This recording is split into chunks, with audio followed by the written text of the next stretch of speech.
Bonjour, je m'appelle Parsa Family et je suis le président de l'Espoir pour la démence. Malheureusement, j'ai vu personnellement l'effet débilitant de la démence avec ma tante. La personne qui aidait à lever était décédée avec le symptôme de démence et ne reconnaissait pas la fin de ses journées.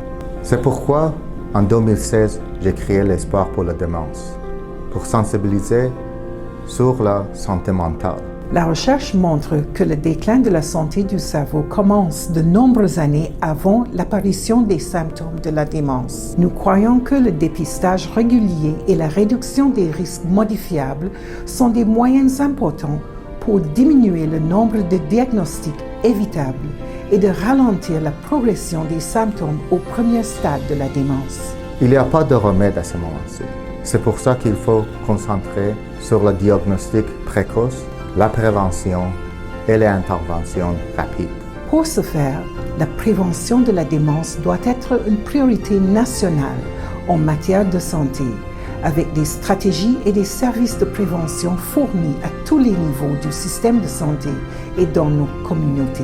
Le dépistage cognitif devrait être offert à tous les Canadiens de plus de 50 ans chaque année.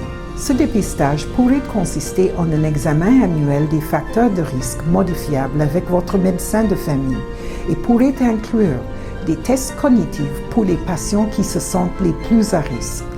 De plus, les professionnels de la santé devraient être formés pour effectuer les évaluations cognitives. Ils doivent aussi comprendre les risques modifiables et reconnaître les signes précurseurs des troubles cognitifs. Signez notre pétition. Ensemble, nous pouvons faire une différence.